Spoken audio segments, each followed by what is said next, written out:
Meus amados irmãos e meus amados ouvintes, vamos continuar estudando sobre a Bíblia, perguntas e respostas, tema da maiêutica, melhor ensinamento, perguntas e respostas.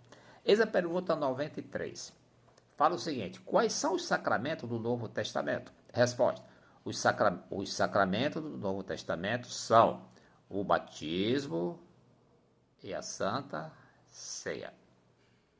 O batismo e a Santa Ceia.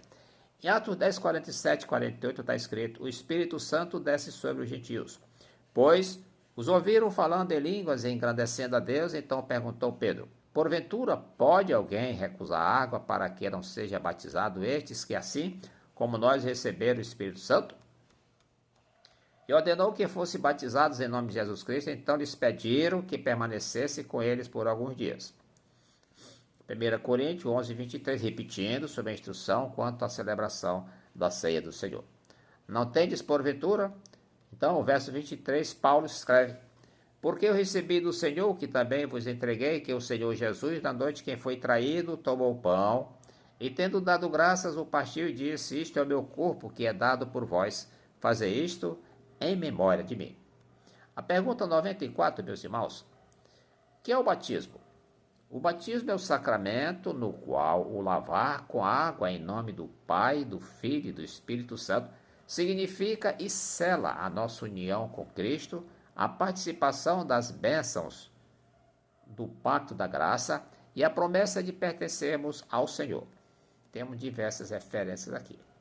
Em João 3,5, falando sobre Nicodemos visitando Jesus Cristo: havia entre os fariseus um homem chamado Nicodemos, um dos principais dos judeus. Este de noite foi ter com Jesus e lhe disse: Rabi, sabemos que és mestre vindo da parte de Deus, porque ninguém pode fazer estes sinais que tu fazes, se Deus não estiver com ele.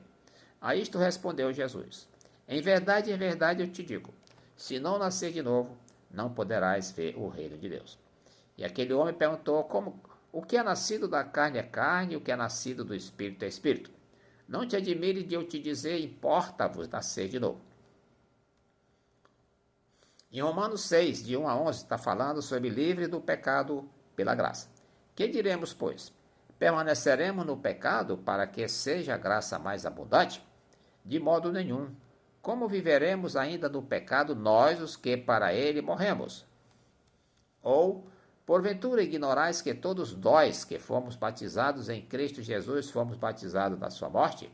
Fomos, pois, sepultados com ele na morte pelo batismo, para que, como Cristo foi ressuscitado dentre os mortos pela glória do Pai, assim também andemos nós em novidade de vida. Porque se fomos unidos com ele na semelhança da sua morte, certamente o seremos também na semelhança da sua ressurreição.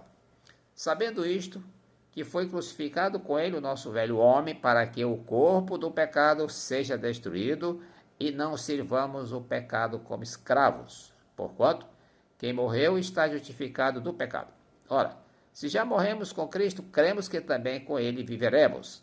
Sabedores de que, havendo Cristo ressuscitado dentre os mortos, já não morre, a morte já não tem domínio sobre ele. Pois quanto a ter morrido de uma vez para sempre, morreu para o pecado, mas se quanto a viver, viver para Deus. Assim também vós considerai-vos mortos para o pecado, mas se vivos para Deus em Cristo Jesus. Não reine, portanto, o pecado em vosso corpo mortal, de maneira que obedeçais às suas paixões. Em Gálatas 3,17 está escrito, 3,27 está escrito sobre a tutela da lei para nos conduzir a Cristo. Pois todos vós sois filhos de Deus, mediante a fé em Cristo Jesus. Porque todos quantos fostes batizados em Cristo, vos revestistes.